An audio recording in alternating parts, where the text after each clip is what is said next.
Fisher built. Fuel tanks are the next generation of fuel tanks on the demolition derby parts market to date. With stainless steel construction, every tank is internally welded, braced, baffled, and pressure tested, with 2 standard size options available. Fisher built tanks have you covered. From your local county fair shows all the way to your national level events, where you need maximum fuel capacity and structural integrity to get you to the end. If you are in need of a next level design tank, or you just need a second fuel tank for your new setup, give Fisher Built a chance to earn your business. You won't be disappointed.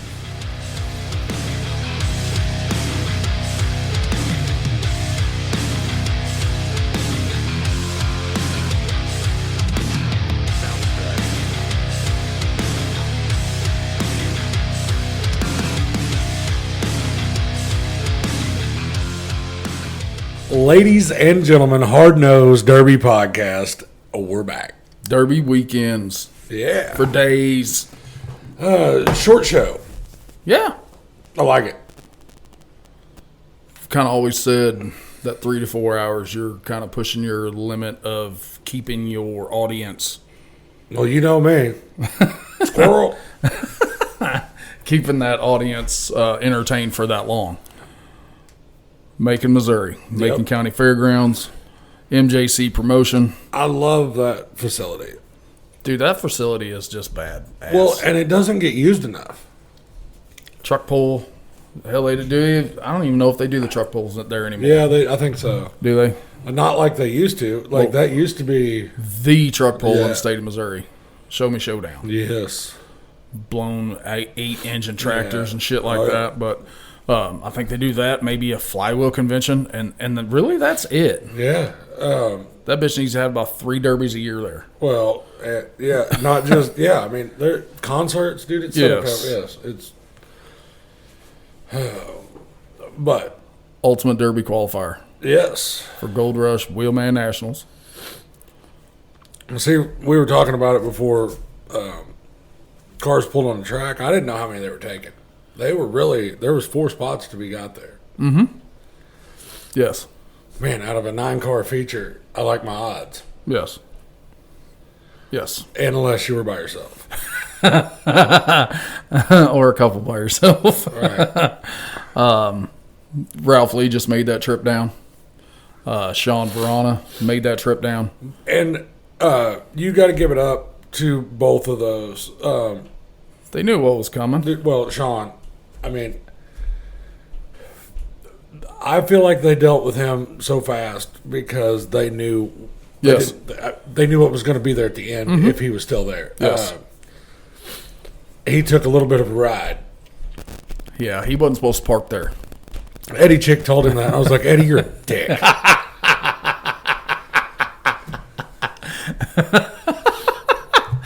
Well, it is Eddie. Well, and I'm sure you'll get checked because I'm going to go pull some stuff out of the live that we did just so I can make some reels and whatnot. But I heard Rob coming. Oh, yeah. Like, I heard the wah, you know, he was bouncing and coming across there. And he hits the first time, and he backs up, and I looked at him, and he's already tuned back in. I'm like, I'm not moving the camera. Like, I'm going to watch this again. I said, that right there, that's good entertainment. That's good entertainment. And then you had Teddy on the other end of the track, in quotations, beating a motherfucker with another motherfucker. Because poor Spencer was caught in the middle of all of it. Teddy and the Ralph battle that was going on. And Ralph's like, I'm done. And Teddy's like, I'm going after him now. like you're just getting caught in the middle of this. You know, that kind of goes to show you because Spencer Harrington and Skylar Hopkins came down. Spencer's car was his River City Rampage stock car. And I'm sure he got to do, to do a little bit of stuff to it. But I'm positive I saw the 03 factory cradle wasn't where it was supposed to be. I didn't go on the track to look afterwards, but it did some deletion. It was a good recipe for a super fast-paced show. There was cars missing that I thought I knew. Yeah. Was going to be there. Mm-hmm. Because we were talking the other day, what cars were left from this area from Pecatonica. We did get to see Ralph dunk on Levi vans. and Levi admittedly posted that he was dunked on. Levi is not a believer of the LS, and that is gone. He's done with them. Thought he said he's going to throw it in the river. Yep. Something like that. Yeah, he said that's 3 for 3. He said I'm out on it because he's still got a car. Dude, that car looked good pulling on the track. Yeah. What's a cataract? I think the frame isn't bad, but I think everything attached to the body is bad. Yeah. Radiator support, doghouse. But that's all. That's all. If you want to spend the time. Oh yeah. Yeah. Dude, that thing was wild from the flag drop. Yes. You had Trey, whose neck's got to be sore from looking backwards. Yes. He really surprised me stepping into a wagon. Didn't surprise me. I didn't think he would like it. Well, watching him since he was 13 years old or whatever. We were talking about this last night too, back at the toter. He can adapt. He is very adaptive. Well, and that's not even to the car. That's the class. Yes. Because we were talking about him running that 03 in Jeff City and overdriving the piss out of it, and then him and Tommy Stark jumping in it at California and him off the line straight over the dirt. Yeah. You don't see that anymore. No. It's still open. He's still wide open. Oh, yeah. For the most part. But it's controlled chaos. And I'm going to tell you right now, if Ryan keeps jumping in these cars, he's going to be an issue. Yeah. Oh, yeah. Because second Derby, outside of a minivan. Those don't count. He looked like he knew what he was doing. Oh, yeah. He made one bad shot, which is ultimately the beginning of the end for his run last night. But he was not scared to put his equipment to the test. No. Oh, no. Because he was abusive on that transmission. The car was right. Yeah. Still right. Yeah. Trey built that car. That was... PJ came and got that car first P Hill last fall. Because and the back end was junk on it. Yep. And PJ fixed it. Did a little door work to it, whatnot. Yeah, I mean, so stepping into a proven car, as long as you've got good equipment, that'll take you a long ways. Now, once that car is junk, then he has to, restart on that section. Yeah, but he's getting his setup together. Yeah. Shit runs good. Oh, sounds good. Yeah, it runs good. Like I said, Teddy's shit was screaming last night. It was. I think that was his good shit. Yeah. Well, I told Teddy after the show was over, I said that was the most fun I've seen you have in a car in a while. Because I told him, I was like, you couldn't have wiped a grin off your face. Because every time he come down there, it was smile ear to ear, and then he was gone again. Yep. Triple duty last night. And got a trophy in every class. Yes. No. He didn't get a trophy in the hobo class. Yeah. No. Austin. 2 out of 3. Yeah, 2 out of 3. Sure he didn't get that one. Yep. 2 out of 3. I mean, that's 66%. I mean, that's pretty damn good odds. Yeah. Of bringing home a check and a trophy. Well, and if you think about it, that Papadopoulos last name. Yeah, did have 3 that'd trophies. be right. I did talk to Teddy before. I said, you doing double tonight? Because I saw his hobo card. I didn't see a van. He said, no. He said, I'm doing triple. Tree. And I went, you ain't right. He said, no, I can't, no passengers at Macon. He said, so I couldn't ride with Caden. He said, I said, hell with it. I had a van. I just threw it together real quick, and I'm going to run with her. Since I can't be with her, right. I'm going to run with her. And they put on a show. The van class put on a show. I'm sorry, the Gut and Go's put on a show. It's a van class. The van class. You know, Garrett Baker pulled the win out. Little pop second.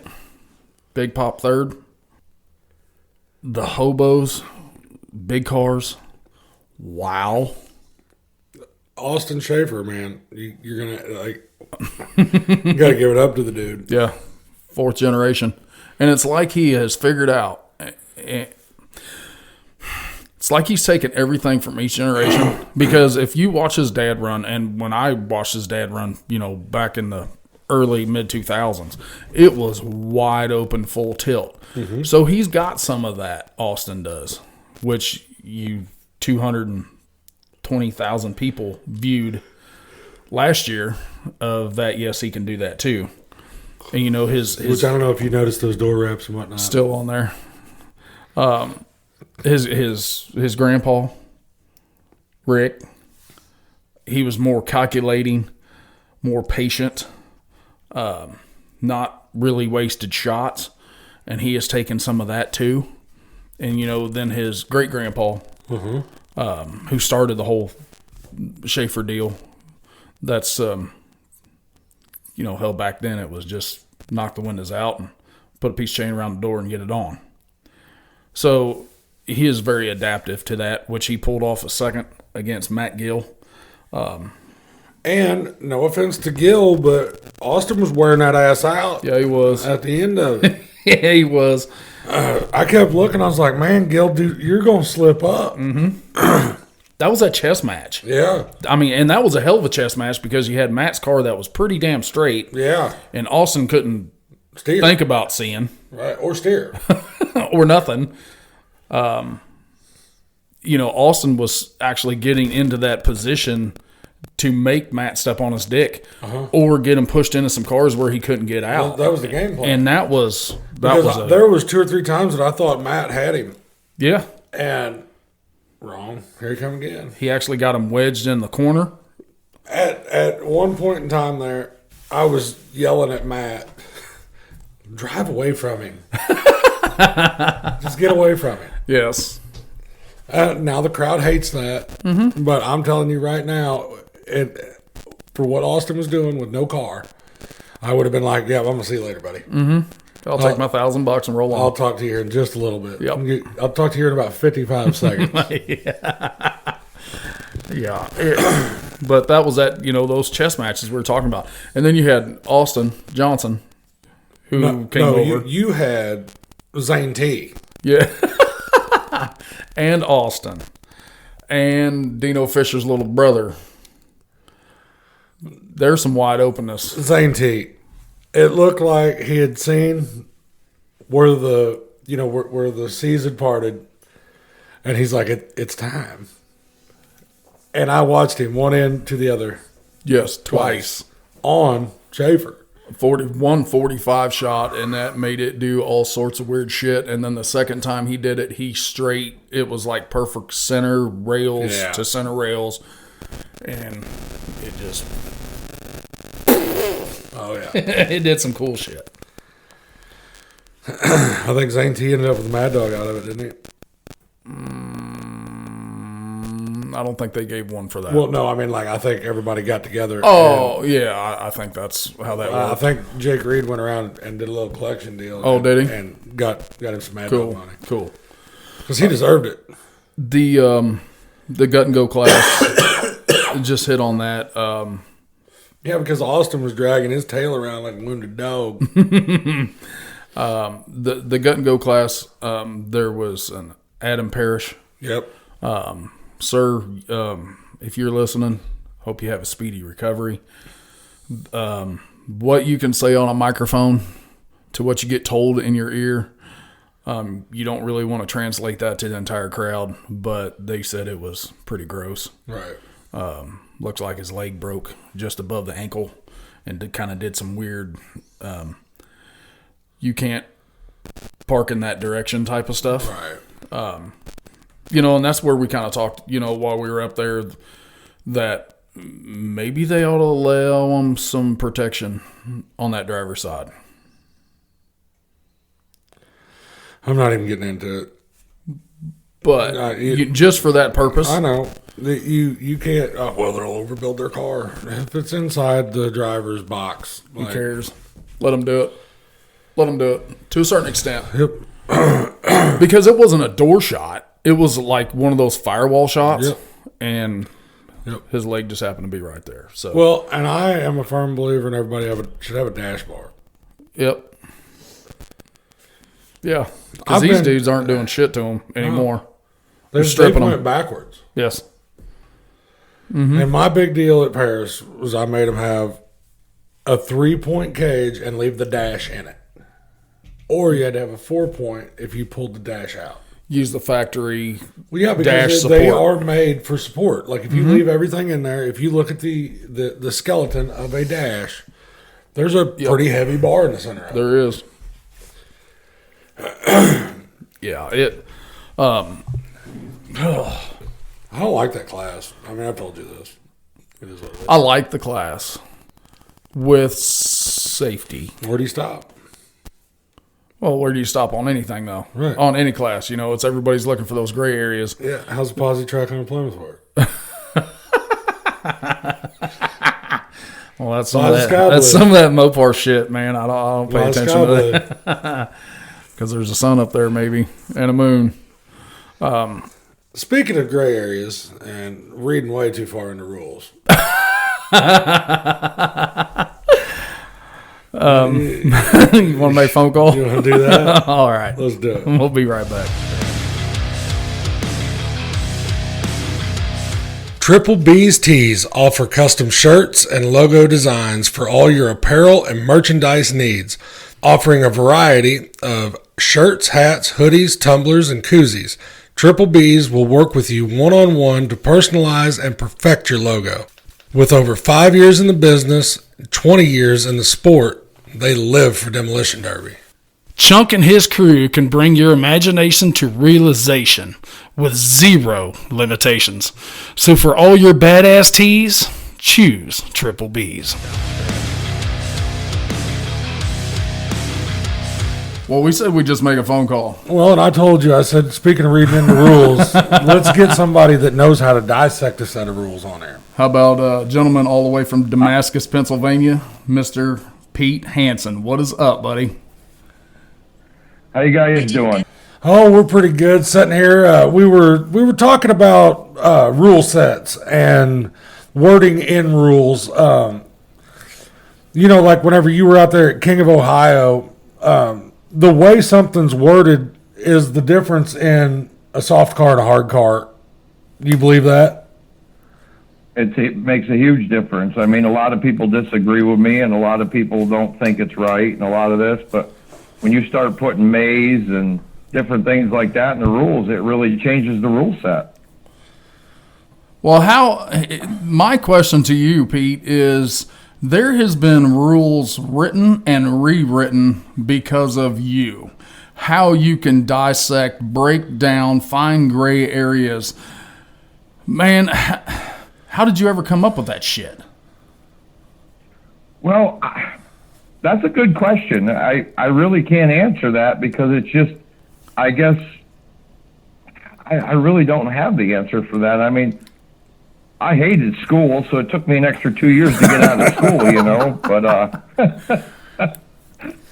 but this here, something that intrigues me or something that really interests me or I get deeply involved in it, and sometimes it gets me in trouble. Do you think that? I guess it's. Do you think that the ability to dissect those rules and stuff like that has pushed you to be the builder and fabricator and stuff that you are, and give you an upper hand with it? I've been yelled at a pile of times over the years for going too far or pushing the limits, and my brain tells me I have to, and everybody else says you're a good enough driver, you don't have to. I've been asked to dial it back a few times by different promoters, and man, I have a hard time fighting with it. I like to bring the best I can bring for what I got, competition for. But when you're working with the level of competition that you are on, and I'm just going to say that, you've been there, you've done it, big national level shows all over the country. How can you dial that back when it's competition? It's virtually impossible, to be honest with you. I've been trying for Bristol here, and it's our organization, and it's a collective group of guys that's come together and working together to try to make the sport better. And I can't be that guy to destroy it, so I got to kind of keep myself reined in and got to behave myself. When we got to. I don't know if there's any real right way to write rules. Well, because there's not just me. There's multiple guys like me out there in the sport that can dissect and read rules, and I know and I'm clearly aware of what the rule means and what they want. But I mean, black and white's black and white, and if I read it this way and you read it that way, you'll end up in Philadelphia and I'll end up in Kansas. Correct. Well, and we got to see that firsthand, and not only with you, but other drivers at King of Ohio. Correct. I mean, because you weren't the only one pushing rules. No, God, no. There was a lot of cars there that were, things I thought, well, I wonder how they got that. And then I went back and read the rule myself later on when I got back home. I'm like, you don't get them all, Mm-hmm. So, well, just because like on the sway bar link deal was that. I mean, I know what everybody on the internet was talking about, and I know what everybody was saying, but to actually get there, see it, your interpretation of the rules and how it all played out and stuff, that was completely ingenious. I mean, it was awesome.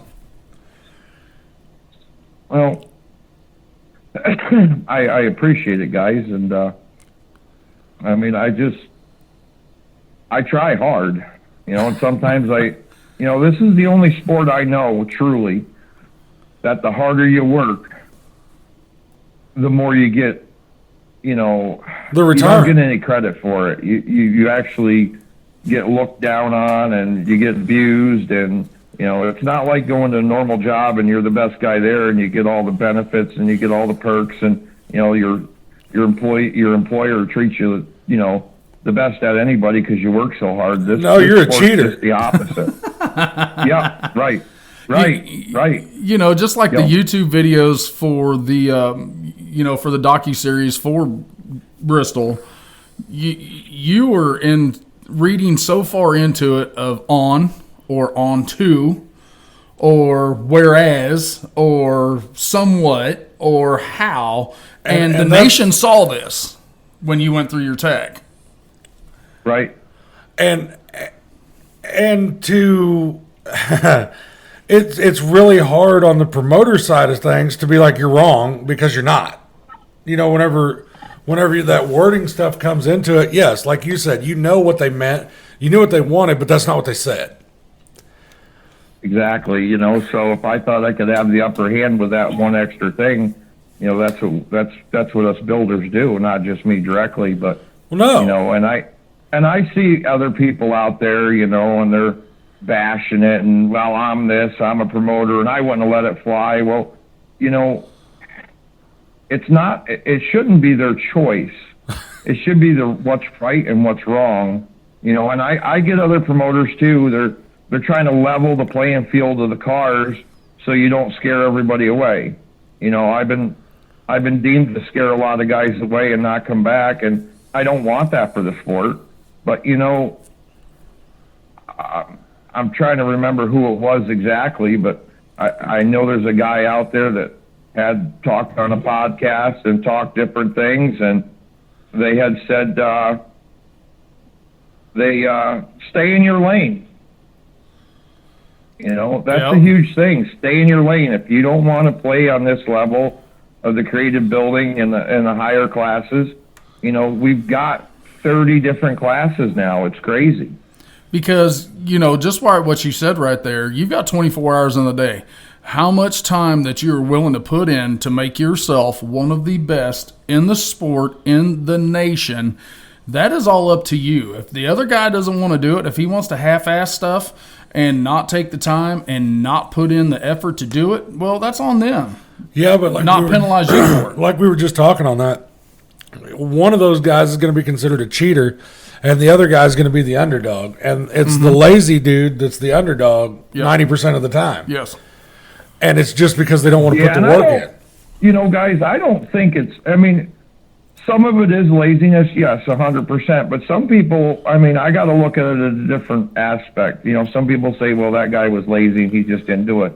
Well, no, that guy might have took the time and went to, the amusement park with his kids, or he's working, 5 12-hour day shifts to make ends meet, and because the economy sucks, and there's a lot of things. I can't ever look at somebody and say, well, he was just lazy, because there might be a lot more to his life, and he's trying and he wants to be at that level, but his life just don't, with kids and sports and this and that, it don't allow him to put the time in that some of us are fortunate enough to have the time to do. Well, and I'll fall back on what you said before. There's 30 different classes. Maybe until your life slows down or you've got the time, maybe it's time to step back and pull back to a class that you can dedicate and build that to, and you have the time to build to. That's why I love this sport so much, because there's a spot for everybody. Mm-hmm. Yeah, literally, from the kids from the compact kids to full-size kids to, we got lawnmowers, we power wheels. Try to figure it out. God knows how many classes there really is. Yeah. Well, when we talked to you in Ohio, you hadn't had very good record for Ohio. You got to change that a little bit this summer, didn't you, after the King? Yeah. I said, I'm going to get this curse off my back. And so I went back to Ohio, and it still tried to haunt me. I took my King car and broke a brand new drive shaft, but I won with my other car. And that's funny, because that other car that I built for Iron City 2 years ago, I've been running all over the country, and that thing's won 95% of its derbies. It's lost a couple. But that was a dial-back build, because they didn't offer these heavy classes across the country anymore. And I had to dial myself back to a lighter build, no trans brace, no distributor protector. And when I moved myself away from that higher level and moved back to the lower level, man, and I don't want to say it, but it's so much easier at that lower level. We've always said the harder the car, something you're creating weak points. It's usually the driver.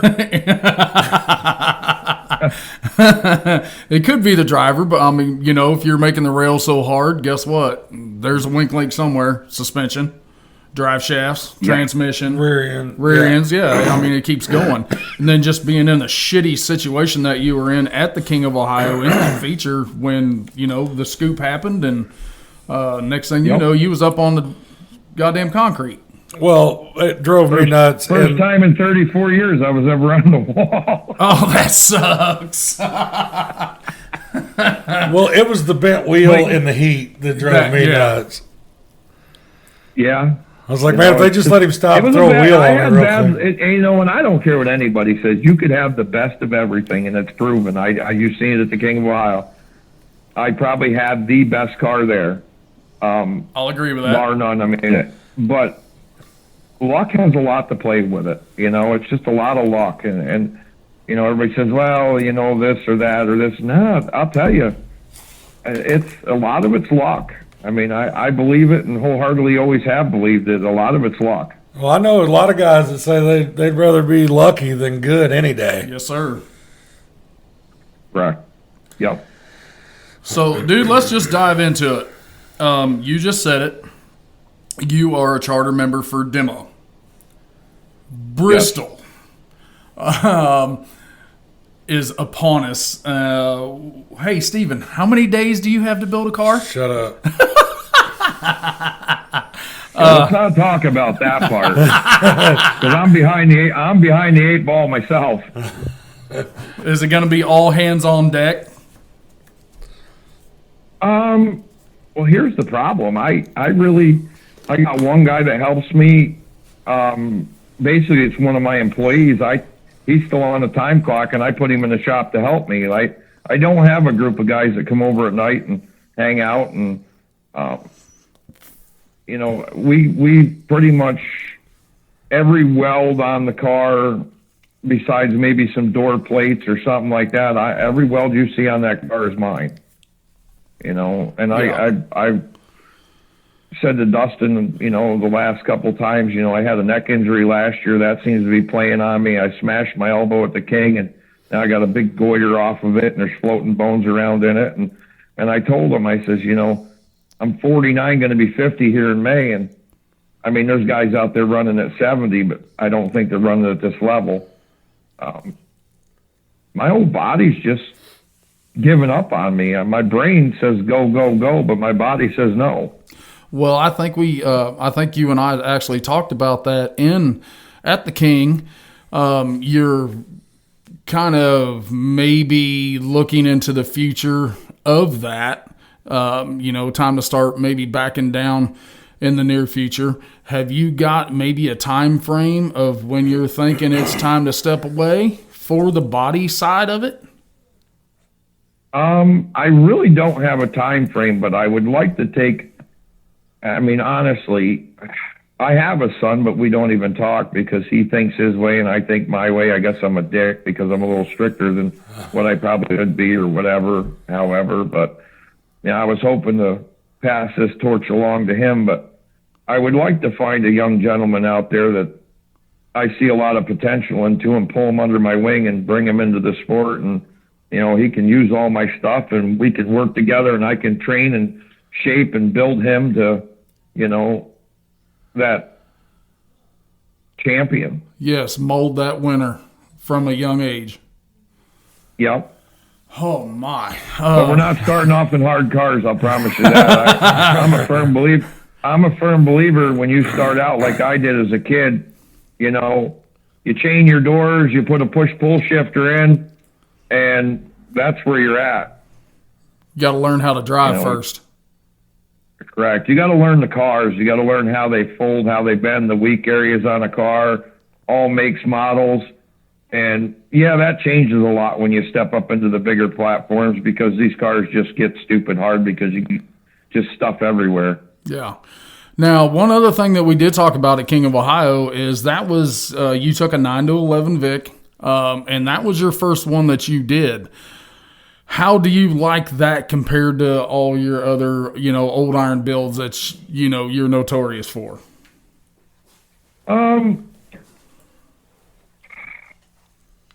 That's the first Protector 09-11. That was my second 09-11 that I ever built. I built one prior, and I won No Mercy with it. I ran to Virginia, and I took second with it. And when I first ran it, I ran down there in Palmettos or whatever, and we had some bad luck just because I didn't know anything about it, and the track sucked. But, lost a ball joint. But we soon curved on that car real quick and learned a lot about them. I like the Fords. I'll tell you, I in 2013, I had built my first Ford ever, 9802, and I ran Keystone Nationals, and we won with it. And the following year, I built a Rivy, and we won with that, but so on and so forth. I never built another Ford until 2019 when I went to Vegas. And we got out there and we won with that one, and I'm looking at myself. So I go, from 19 to 20, 21, 22, just building old iron. And then I said, what am I doing? So I went back to the Ford in 22, maybe, I think it was. Iron City, I think. And that 03 that we ran all over, and man, we were cleaning house. And ever since I've been running these Fords, they're quicker, they're faster, they're easier to drive. And they're a tough car. I mean, I say it every day. Thank God Ford built the damn things, or Derby would be essentially over. Yes. I'll agree with that. Next the on Fords, the Fords in general, I found a new love for them. I don't know if you'll ever see me back in an old iron again. Oh, wow. Wow. Well, we know they're a hell of a lot easier to find. Yeah. Yes. Well, Mr. Pete, you have a daunting task of Bristol.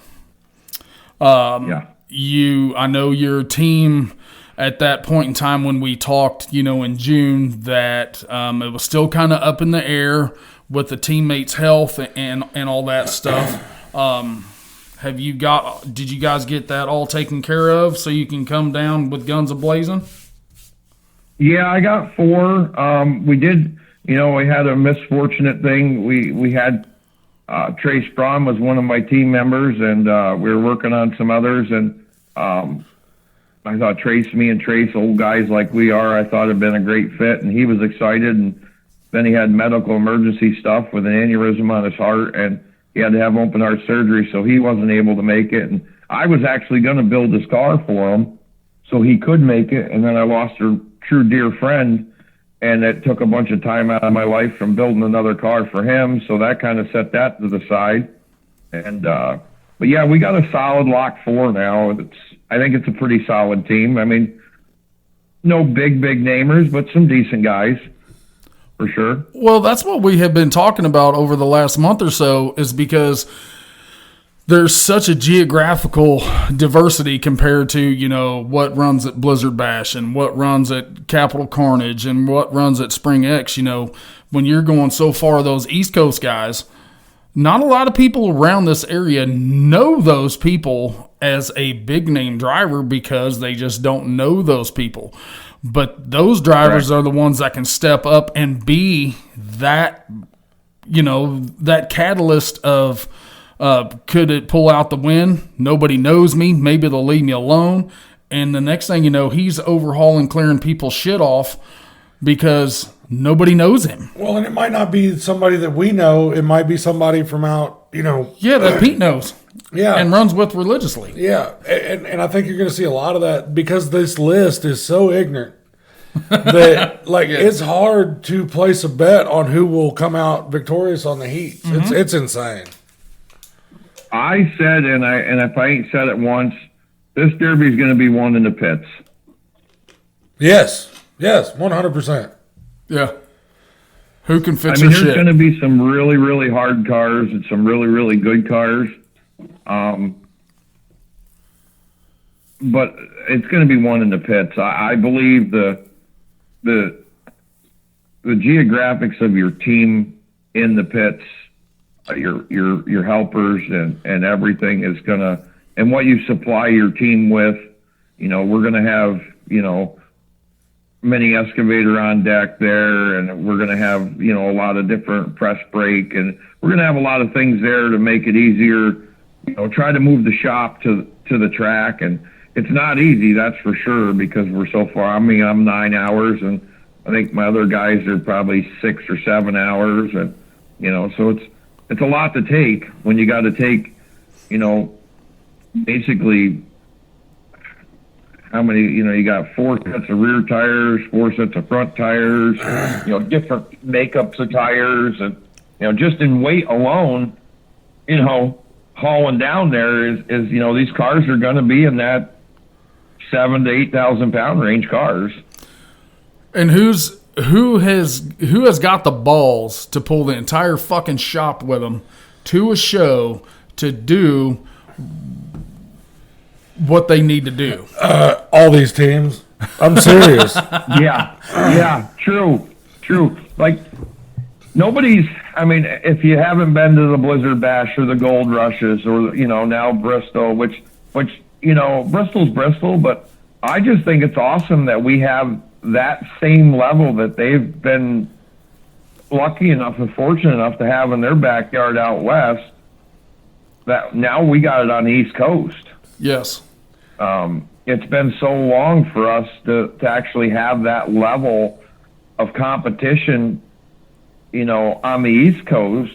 And everybody knows, you know, for years, Ohio was one of the baddest builders, drivers in the country. You know, but I think a lot of the states have really stepped it up. And I mean, I'm watching Utah, and them guys out there are really stepping it up. I mean, it's amazing. It's the younger generation. Things have changed. It's the younger Utah generation that are really molding the sport out there. Yeah. Yeah. But they're watching, you know, they're watching you. They're watching Derek Shelley. They're watching TJ McPhee. Yes. They're getting to see what you all are doing to these cars, and they're implementing it in their own ways out there, like Jackson Johnson, Jared Johnson, those dudes, Tyson Shelley. I mean, it is insane what they're doing to the Derby world in Utah. Yes. Yeah, I wonder if they like it or not. The ones that we talk to, they absolutely love it. You know, it's for the spectators. Cars not bending, it kind of sucks. It depends on how they're driving them. For the true Derby guys that are out there, that like a good old fashioned chess match and watching driving going on. That I enjoy that more than total carnage on the track. Like I'd rather sit there and watch, you know, two top name drivers go at it for 25, 30 minutes, you know, to watch that chess match. That's what I'd enjoy more than anything. Precision and calculating. I love a good dogfight. Yep. Well, like, I had so much fun out there at King watching you with that locked up front wheel that car around the track, because it was not only a test of your it was not only a test of your ability, but your equipment and everything else. Like, you got to see the time and effort you put into a car and your setup work. I mean, but in that same token, that one stupid little fucking shot changed the outcome just from being 6 inches too close to a concrete wall.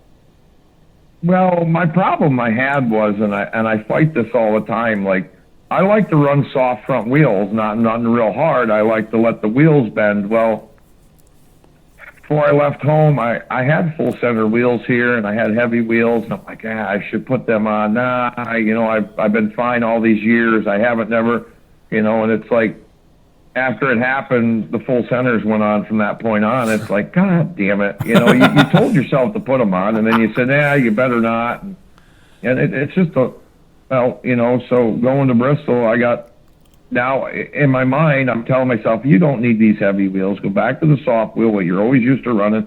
Well, now we got heavy wheels on the car, and it's probably going to kill me. It's probably going to be the death of my car. It's like, you shouldn't run hard wheels on the front of a car. But that right there is that's the internal struggle with every Derby driver, builder, fabricator, whatever you want to call it. Like, right there, that argument before you get to that show, is this the right wheel combo or wheel tire combo? Do I want the 21-inch solids? Do I want the 23s? Yes. Oh, shit, is it going to be too much rain? Do I want to put 25s on it? Right. Do I want to take 23s to the front? Do I want to take 550s? Yes. Oh, shit, it's going to be muddy. I need 700s. Yeah. How do you guys? I mean, you know, to go into a level that you are at already, but then you're turning around and going to Bristol for the first time. How do you already play scenarios mentally in your mind of what could happen and what might happen? Oh, yeah, for sure. So, you know, when you talk about tire combinations, I own them all. And I don't own just one set of one. You know, I have at least 2 to 3 sets of everything that you've seen on Demolition Derby cars over the last 10 years, from 27s, 25s, 23s, solids, 550s, Galaxies up front, STAs, you name it, I have them. And it's like, I mean, we got old school 700 stuff, and I mean, you name it, we have it. Yeah. But you just, the Fords, I like the Fords a lot just because of the 23s and, the smaller tires. I'm a fan of the smaller tire. Being that you are going where you are at, all the wins that you have, which I don't know how many you've had in, what'd you say, 39 years? 34. 34 I years. truly don't know. I know it's well over 100 and feature wins, over the years, but I don't know the number. I never kept track, and, it's just, I paid attention today.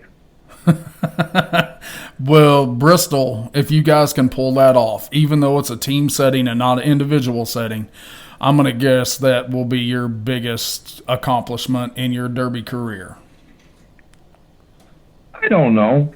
I mean, it takes a lot. So I have, sitting back and looking, back in me and Ryan Soningaluski 2-on-4, we didn't win the event. No, but that was I'm fucking telling you badass, what, dude.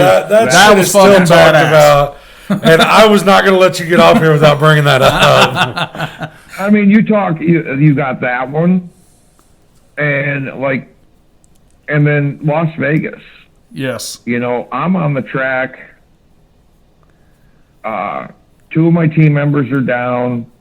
I got one of my best friends, Brett Rallier, which we lost him, of course. He's bellied out. I get him on stock 2 or 3 times. And we got Dave Meyer, James Praska, and Ty Richards. Now, none of them boys are any bit of a joke. Yep. They're all top level. I mean, they've all won multiple $10,000 shows, and their cars are looking good. Here I am in this little beat-up little Ford, and I'm like, well, we're second. I called it in my mind. I says, well, we got second, boys. We did all right. We come to Vegas, we got second. And then the outcome that came after that was just epic to me. My ability to take a piece of junk and capitalize, and I mean, as of today, I think that's probably the best finish win that I have. That's because you drove every bit of the car. That was. Yeah. I mean, that like they went this way or they did this or what. You used every bit of the car that you were sitting in. Yes. Yeah, and it was a Ford. It keeps coming back to that, don't it? It just keeps coming back to my biggest shit is in a Ford. I mean, everybody loved my Rivies, but I'm pretty partial to these Fords now. And okay, so you brought up the Rivy thing. Let's talk about that. What was your first thought whenever Markley pulled in and was in that boat tail? Well, you can't. That's something with Chad. Chad he's one of them old school guys. And I could do the same goddamn thing that Chad does, but I choose not. I choose not to. And I give him kudos to keep himself in check. And, he knows his driving abilities. He don't need it all. Mm-hmm. He can, when you watch Chad Markley drive, his biggest weapon to the whole field is his driver's door. Yep. Chad Markley will run that driver's door to the out. He'll run around that track in circles with the driver's door out the whole Derby. Yep. And he'll get hit in that thing 30 to 40 times. But that's his drive style. And it's worked. And it's worked for a lot of years. I mean, don't get me wrong. I seen that one video of Blizzard Bash when Bugger tried to. One dude caught him in the driver's door, and I wouldn't have wanted to been sitting in that driver's seat. I'll promise you, I wouldn't have wanted to been Chad, because I bet you he was one hurting Bugger for quite some time. When his head bounced off the passenger door plate, I think he was like, "Fuck this." But can you imagine? Like, you look across the country, and all us ladleheads, I call us, just dummies putting all this money into cars and going out there and smashing them, and just the abuse. You know how tough demolition derby drivers really truly are. Is it tough or stupid? Because I call myself stupid a lot. Well, the saying, you know, when you're dumb, you got to be tough. Well, you said it in Gladiators of Steel. You know, you can't believe you're not walking around with a drill cup, you know, because of the amount of concussions and what your body goes through in that type of build. Well, we've talked about it before. I got hit so hard up here one time, I got knocked out in a compact car. My head snapped back hard enough, my throat was sore the next day. I was like, that's stupid. I did that on purpose. Like, I purposely put myself in that situation. Well, yeah, your brain don't, you know, you're in kill mode. You know, the adrenaline overtakes anything, and you don't think about the possibilities, you know. And a lot of guys, you know, you see them blowing up on the internet. Oh, he hit that guy in the door and blah, blah, blah. But why don't you replay that? And, you know, some of them are blatant. Yes, I agree.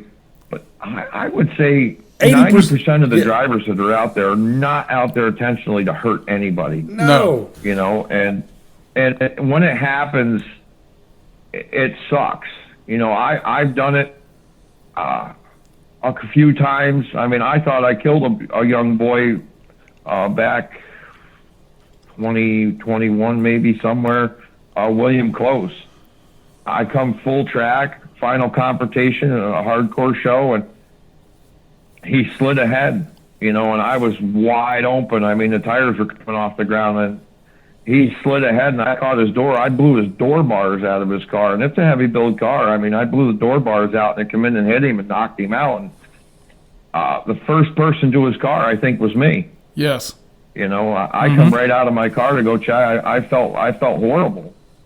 You know, I no way hell would I ever intentionally try to hurt any derby driver. I mean, it'd be a different story if if he did something to one of my kids or something. You know, then it'd be intentional. But other than that, I don't believe really anybody's there to hurt anybody. Well, nobody is sitting back in the pits going, I think I'm going to go out there and make the biggest door shot I can. I mean, and if they do, somebody needs to kick the shit out of them where they stand. Oh, yeah. Oh, yeah, you're right. Well, just like at King of Ohio, you know, you guys, you even told us, even though all these Fords, the trunks are pretty much done the same. There could be a little characteristic difference in it, but they are made to be a scoop. Scoop meaning, in my opinion, suspension delete, not to flip people over. And you even said that, you know, I don't ever intentionally go out to try to flip somebody. That's not you. That is used to knock wheels off of it. But we understand shit happens too. Hey, I've been rolled over, and I took a lot of shit, you know, over the last couple of years when I was running them cars and that back bumper that they call a ramp bumper. And essentially, it's not a ramp bumper, and people never really looked at it. It's set at 32 or 35 degrees, and the way it's designed, it's easy for mounting. It's flat on the back. It mounts to the rails. But that bumper was there. You know, everybody's been pitching bumpers on the back of Fords for as long as I could remember. And everybody says, well, a wedge. Well, I've looked at box tubing on cars for years. Did we lose you? And I just had a bee land on my leg, and he had an inchworm in its mouth, and it's crawling up my leg, and I'm looking at it. That's why I stopped talking for a minute. I'm like, what the hell? Must be these bees kill inchworms. That's that Pennsylvania shit. Inchworm in its mouth, and it was carrying it around. You keep those bees there. Those are murder hornets, sir, and you need to go in. It just sidetracked me real quick. I'm like, what the hell is that? I'm sitting in the shop in the chair here, and I'm like, But no, the whole ramp bumper and slanted back bumpers, and I mean, originally guys did that on the Fords when they dimpled them and catch the lower edge and make them roll easier. Well, then, as time went on and the bumper plates got bigger, hump plates got bigger, the fix-it plates come out, which I hate fix-it plates. I think fix-it plates should go away. I don't believe in fix-it plates. We went for years with no fix-it plates, and now we got fix-it plates in all these classes. And it's just, I get it. The price of cars are so expensive. You need to get 2-3 runs. Well, I had this conversation the other day with Dustin Woods.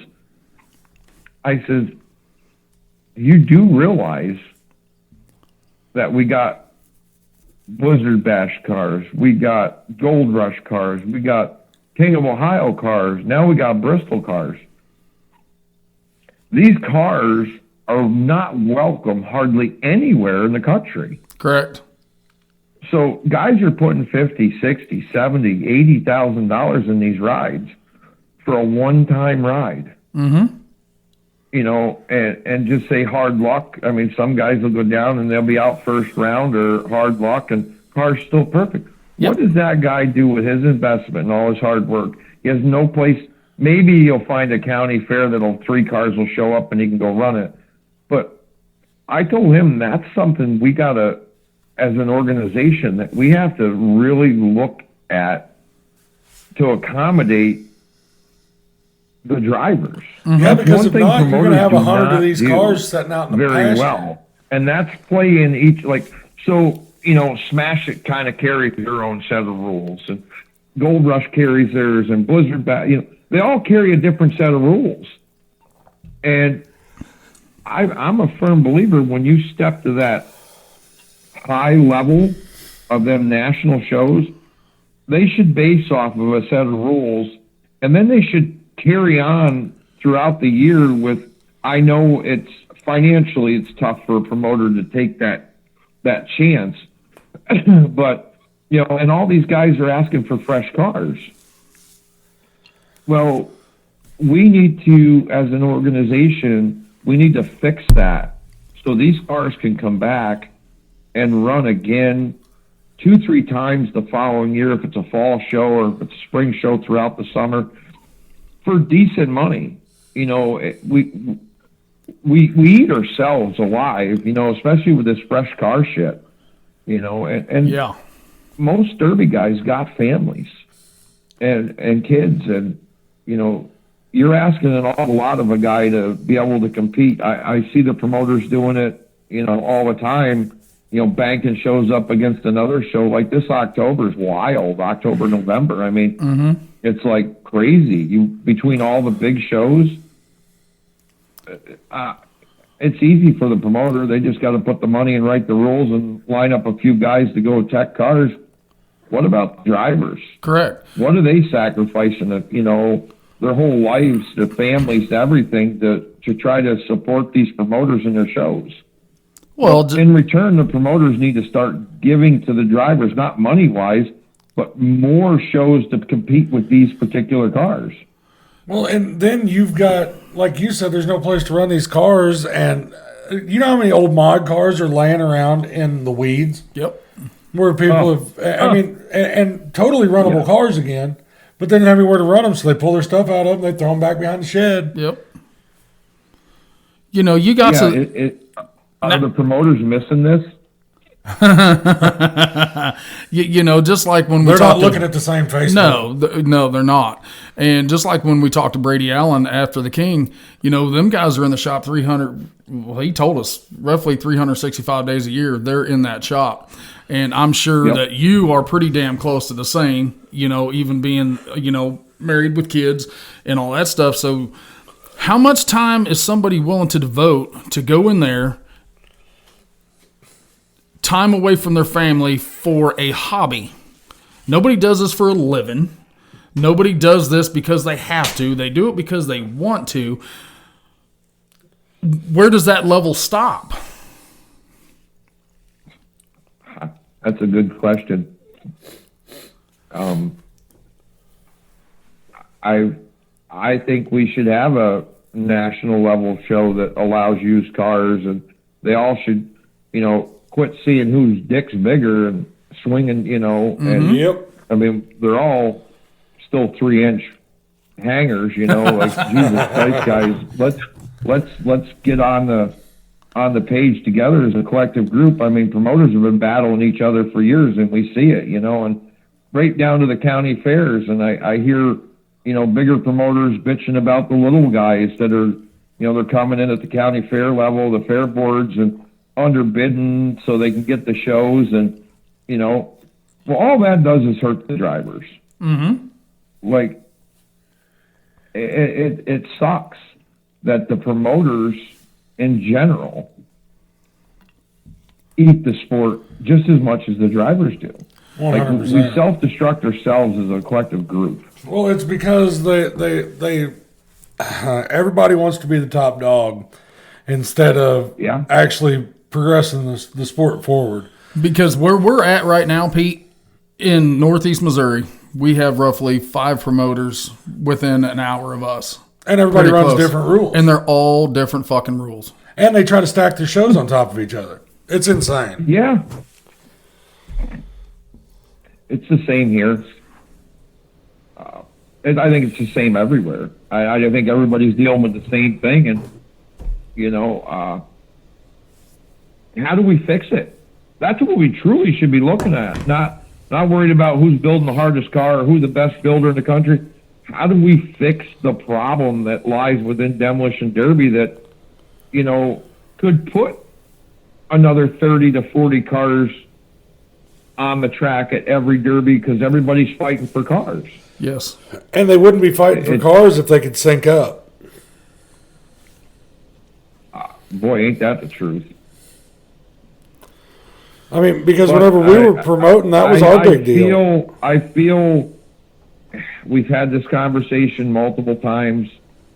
I don't take nothing again. I don't take nothing, you know, against any of these promoters. They're all doing the best they can.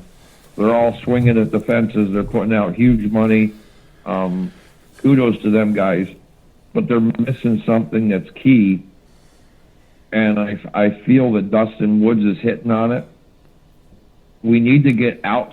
Our community, called the Derby community, which is an awesome family. I mean, I see them helping people in need all the time. It's amazing what as a collective group of people, what we do for each other in hard times. But when it's time for battle, it's a whole different ball game. Like, you know, you'll cut the next guy's throat in a hurry, but I feel Dustin is pushing to a different demographic of people.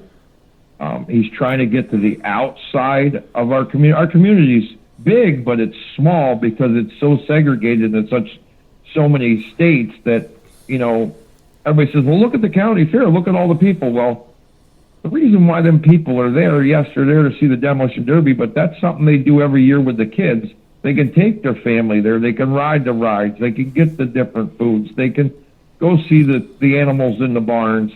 It's a different experience at the county fair, which, hey, I love county fairs. I don't run county fairs much anymore, but when I do, I enjoy stepping back in time a little bit. And I do take a walk through the Midway sometimes and go to I grew up on a dairy farm, so I like to go to the barns, and I like to walk through the barns and, you know, look at all the animals, and, you know, what the kids, I support 4-H. You know, I bought 2022 at our county fair. I gave $11,000 for our grand champion steer. I think that's an awesome program, the 4-H program, and I mean, county fairs are definitely a need. We got to have them. There's good benefits to the county fairs, and then on the other hand, sometimes county fairs suck. Yep. But I know where you're going with it. We need fans, people that don't know shit about derby cars, but like watching shit get tore up.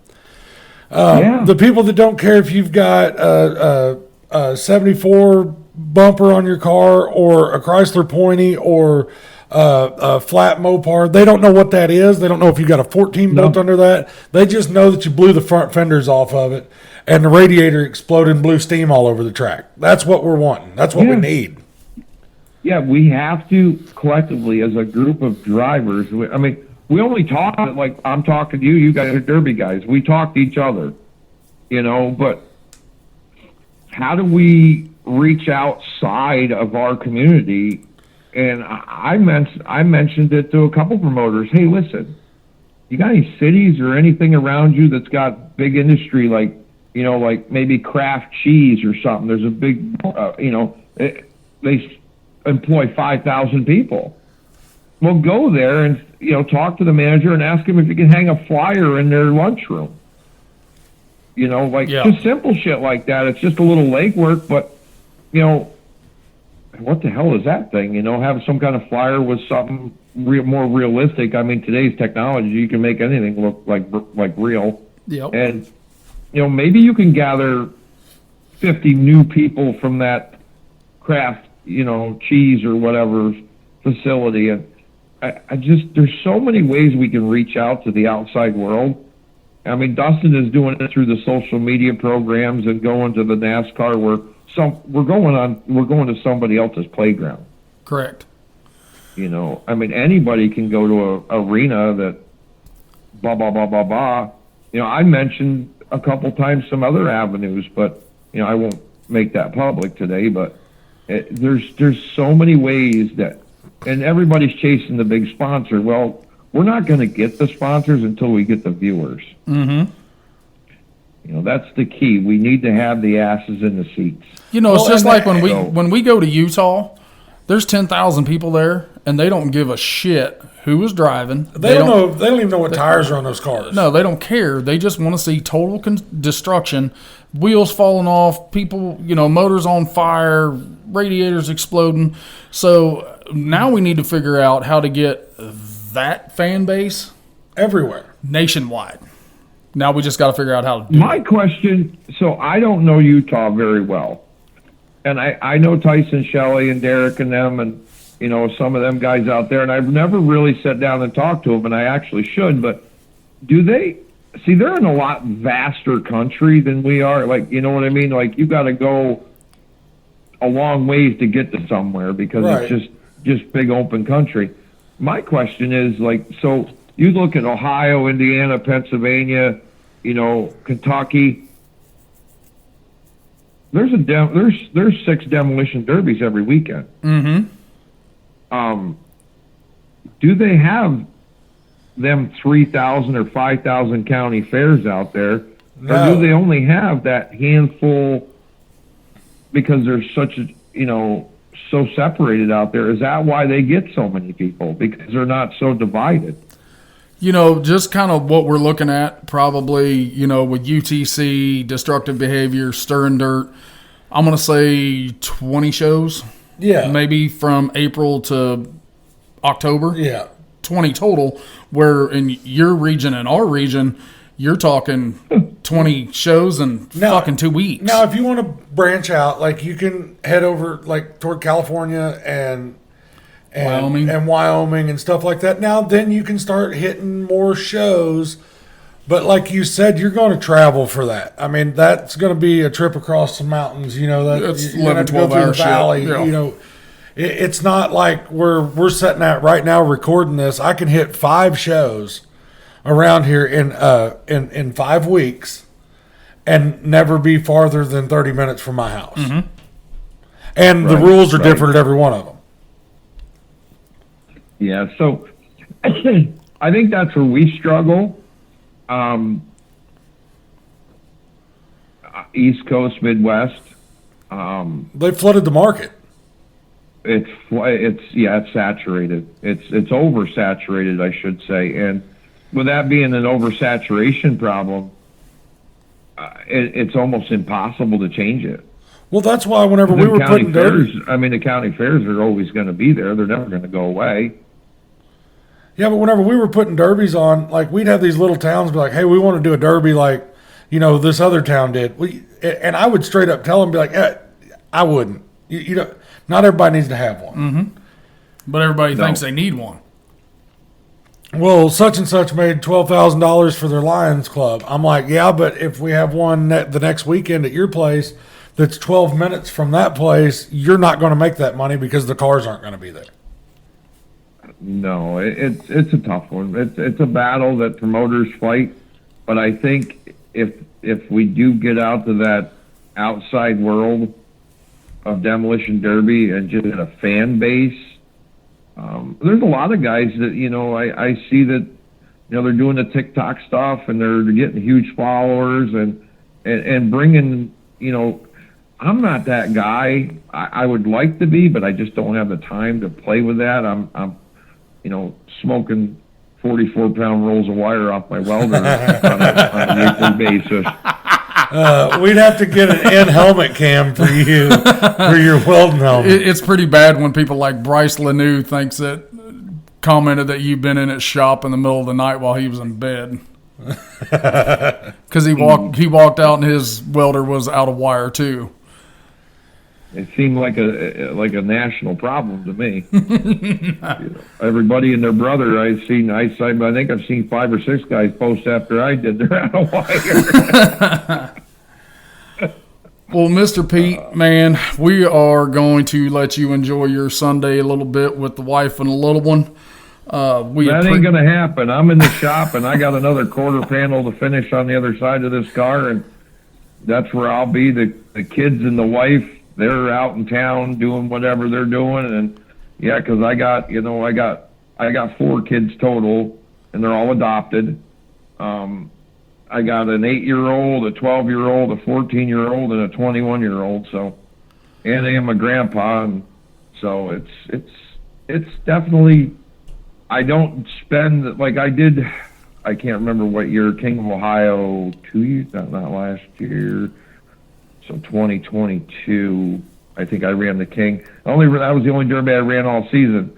Well, my family loved it because I got a nice boat. We went to the lake. I took them tubing. I did this. I took them fishing. I did this. I did that. I did all kinds of stuff.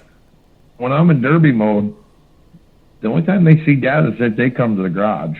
Yep. Mom kind of takes over and becomes mom and dad and takes care of the whole establishment. I'm thankful for an awesome wife, but God, it's overdue time. I need to start spending a little more time with my kids and a little less time in the shop. Understand. I think you and about 90% of the other married guys with kids are in the same boat. Yeah, but I look at it every day and I say, a promoter, most promoters were builders at some point in time in their life, or a driver. Let's just say a driver. Sometimes they got to open their eyes and realize that, it's a lot we're asking out of these guys. Yes. Yeah. Maybe,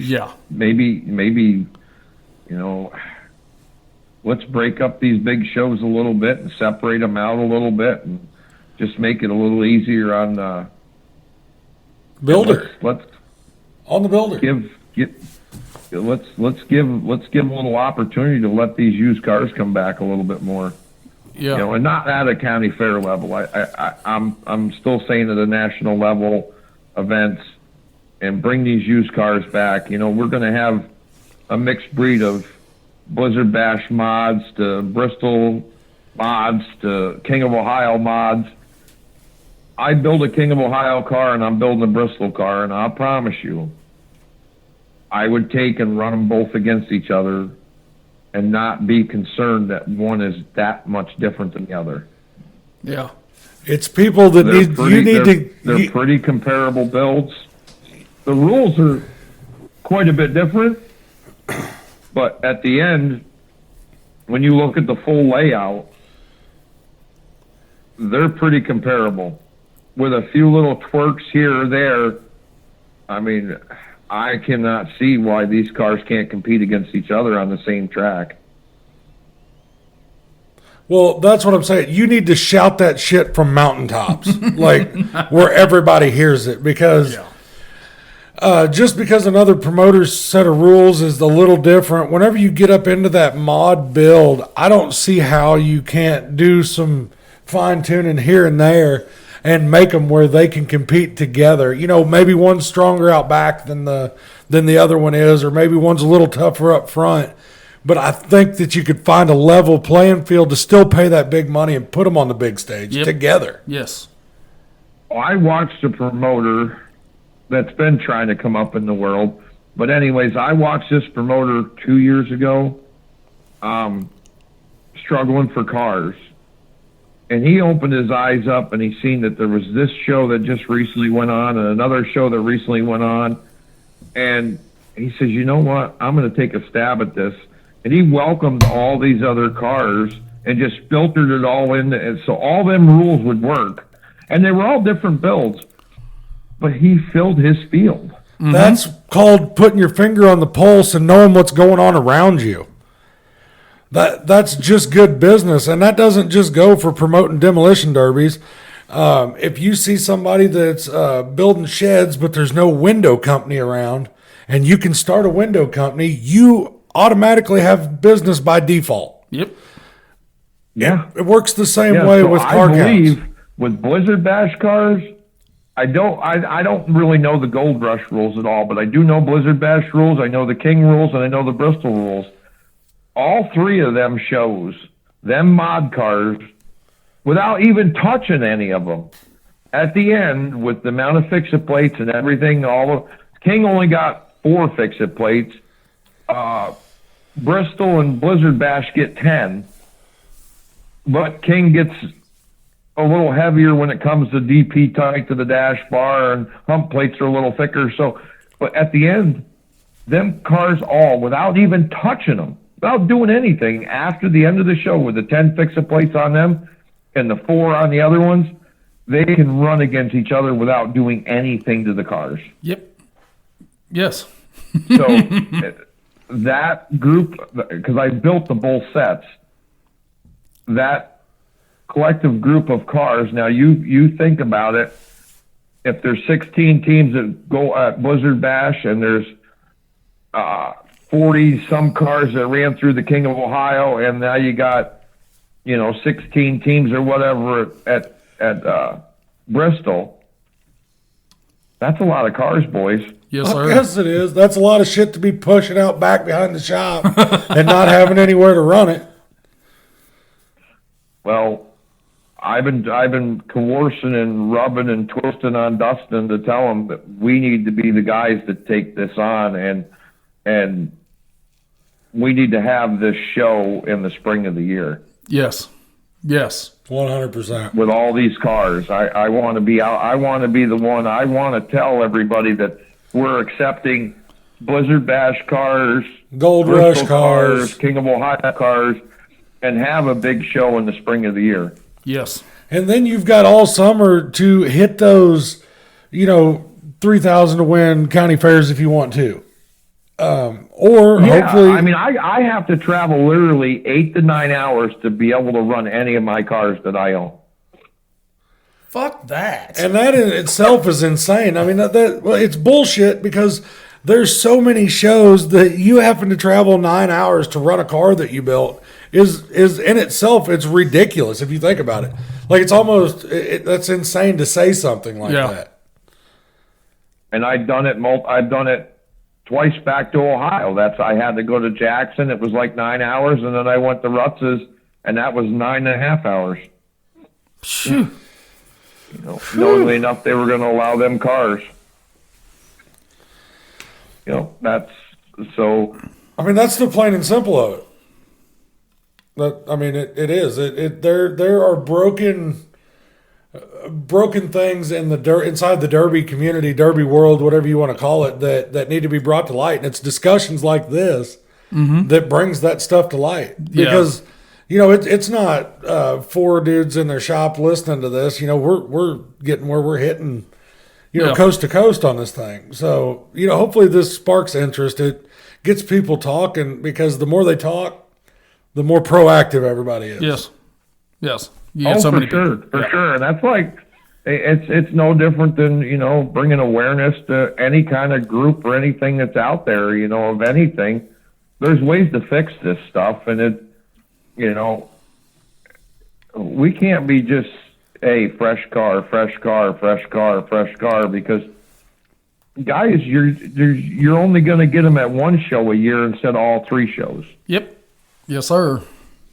Where if you allow these used cars coming in, I would go back to Blizzard Bash. I would go to Gold Rush. I would go to, all them shows. If we could run these cars, even though they're used, if we can take them there and run them. Yes. hell, I'll go. I'm not afraid. I'll travel anywhere if the money's decent, and I might not win. Who cares? But at least I know I'm there for, Air and a decent payout. Air and opportunity. Correct. That's all you need. Air and opportunity. Well, Mr. Pete, we appreciate the shit out of you for taking time out of your building to do this with us. It was awesome to hang out with you at King of Ohio. Bristol is the next on the list. Probably won't get much time to hang out with you, but definitely we'll stop by and holler. Yeah. Well, I appreciate everything you guys are doing. I thank you much, guys. Thanks, Pete. Well, Have we a will good definitely day, Bubba. catch up with you. All right, guys. You guys have a great day. Later, buddy. Well, He just broke it all the way down. Well, and that's do I agree with everything Pete says? No. We talked about this at King. Because, we talked, he talks about, the promoters are like, no, fuck you, Pete. You don't get to do that. Yeah. Well, I do see where he's coming from because he is taking the time to read into it. Do I feel like sometimes he goes too far? Yes. Does he feel like he goes too far? Yes. That's the discussions, and what we just talked about is the stuff that needs to be talked about. Again, do I agree with everything? No. Do I have to? No. It's personal opinion. Is it good for the sport to have disagreement and everybody have their own opinion? Yes. Yeah. The key word being with what he was talking about, talk about it. Yes. Talk about it. Yep. We cannot grow the sport without communication. I concur. And like he was talking about with the 3-inch punishers, quit measuring them, boys. Yep. Yeah, because how awesome would it be? You build a car for, say, Madison, Wisconsin. Yes. Okay. You build a car for there. Knowing when it's over, you can take that car, if you have shit luck, and break a motor, break a heat, take it somewhere else.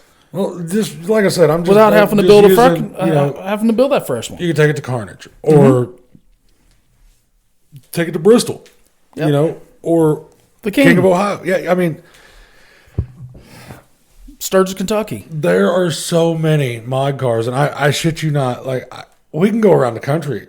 I mean, they're starting to get scrapped now, but I can take you to one place where there's probably fucking 8 sitting in the weeds that are still runnable cars. Yes. That they jerked their stuff out of because they didn't have anywhere to run it. Yep. Still got cage in them. And there are guys like Pete, Chad, Jason Kinnaman. Like, those guys like the heavy builds. They like that hard stuff. Give them a place to run it. Yep. Because everybody's like, oh, that class is dying. Is it dying or are you killing it? I think they're killing it. Well, they're not helping it. No. And I'm not saying that it's going to be lived forever. But if they had a place to keep running those cars, we'll just go back to 11 to 14. There was mod classes everywhere. Everywhere. There was a mod class in Shelbina, Missouri. That there was 8 cars. That's a decent show. We watched a badass show with 9 cars last night. If everybody could keep having that class and you had that 8 to 15 mod cars, those guys will keep building those cars. They'll keep running those cars. And the class isn't dead. Okay, so we've always said within 3 to 5 years, there's usually a full rotation on build processes and build styles and classes. He just said that he built down, ran that car for a couple years, won everything under the fucking sun with it. Right. In a car that's not so heavy. So, where do you, as a promoter, draw the line of you don't have to have so heavy of a car?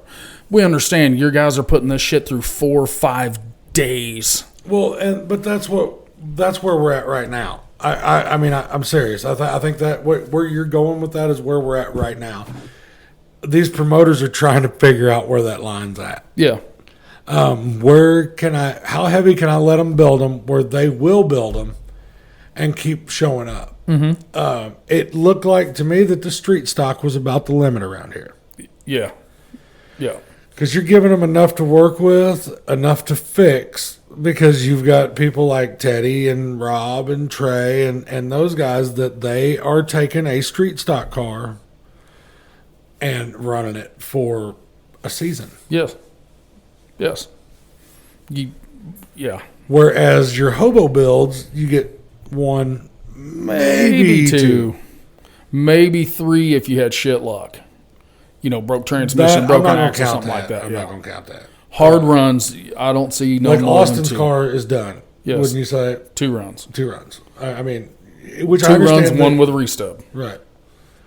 I mean, wouldn't you? I mean, I feel like. Oh, no, we talked. I said, you're telling me you're going to cut this piece of shit up, right? He was like, no, I think I got one more in it. And he smiled and he's like, no, it's junk. That's what I'm saying. He's.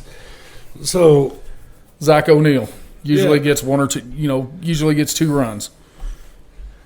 I mean, you had cars that made 4 or 5 that's guys that's got frame machines and they're willing to put the time in. Correct. And you've got to have a promoter that's willing to work with you because sometimes they're not fixable. No. Not within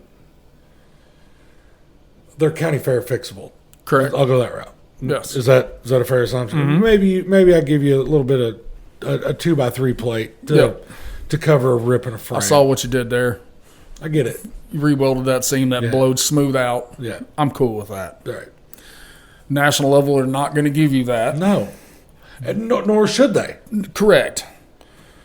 I'm just thinking, does it have to be the mod side? Does everything have to be so It does not heavy? have to be. Pete likes that. Chad, they like that. Yeah. They like that heavy build. I'm not personally a fan. I'm not. I mean, I didn't get this right out of Chad's mouth, but I'm not real sure if he really does enjoy the heavy build. I think he likes that street stock limited weld area. But whenever we were talking to Chad said that he liked the heavy stuff because he can keep running. Yeah. That's a convenience factor. Well, that's the time crunch. You're going to spend 2 months on a build. Right. To run it once and then have no place to take it until the next year, maybe. Right. So, where does that level stop? I don't know, but there is a guy that we need to back up and talk about. Maybe the bearded Batman. Homie? Casey Johnson, congratulations, sir. You pulled it off. Yes. We didn't get to talk about it last week because we actually wanted to talk about it. This is one that he had been wanting. His hometown show is Douglas, Wyoming. Right. But the good part about that, it's the Wyoming State Fair. Which I feel like adds just that little bit of pizzazz to the top. Little zing! Oh, yeah. Oh, yeah. Because not only did he win his hometown show, but it's the Wyoming State Fair. Yes. So Casey is murdering that shits this year. That he is. That's 2. That's 2 big ones. Yeah. And I seen that his buddy Marty was there. Yep. The car, dude, that was his. Not the same car. It wasn't? No. The car from Dixie is going to Utah State Fair. Okay. That was I believe his Utah State Fair car from last year. Oh, the GM. Yes. The one that had transmission brokages and all that good shit and power steering issues. Power steering issues? We still going to do that? That ain't right. You're never going to... No, he's probably going to kick me dead square in the nuts. As you should, Casey. As you should, buddy. But yeah, congrats, dude. You're killing it. You're killing it just like our followers and our viewers are absolutely killing it. Utah State Fair, Salt Lake City, Utah, September 14th. Stern Dirt. all up in it. They actually had Wired Madness on the August 24th as well. They didn't have good enough internet, so they couldn't go live. But if you want to go to their Stirring Dirt Facebook page, you can watch that show. We haven't got a I don't think chance. that's the GM. What the hell is that one? I don't I don't know know. what that is. We're going to have to talk to him on that because I don't know. That is not the car that he No. took to Utah last year. No, I'm pretty sure that he junked that somewhere else. Casey junking shit? Every time. This is, I don't know if you look through his stuff, but I'm dying. Yes. Still, I might actually take some of his pictures and we might post them on the hard nose. There it is. That's the one. Yes, That's that the one one. right there. That one's going through a parade, I believe. Yeah, for that. We got to set that as our profile picture. Pin it to the top. But go ahead. Sorry. Thanks again, Pete. Congratulations, Casey. Congratulations to all the winners and the qualifiers from last night. Trey Hewer, Teddy P, Skylar Hopkins punched their ticket to Gold Rush. Looks like their jobs just got a lot harder. A lot harder. Because I'm pretty sure they might have been signed up for something else too. They are, which, that's known. That wasn't on the hypothetical list. That was showed pretty early, for their team going to Bristol. I do know Teddy was signed up for the street stock maybe class that was at Gold Rush. Not the wheelman, just the one and done for $5,000 Right. to win. I'm going to guess that's probably going to be bagged, and, to go for that 25. No, he better take two. To go for that 25,000 to win wheelman qualifier. It was cool to hang out with Chris last night, Mr. Chris Williams from Ultimate Derby. I tried to make my way up there, but I was doing the whole video thing, and Yep. I didn't get to. Yep. So, me and Chris, we talked, and Gold Rush, they are doing the finalization for that. Sam was not able to come down because he was in Rapid City doing all that stuff, getting everything set up for you.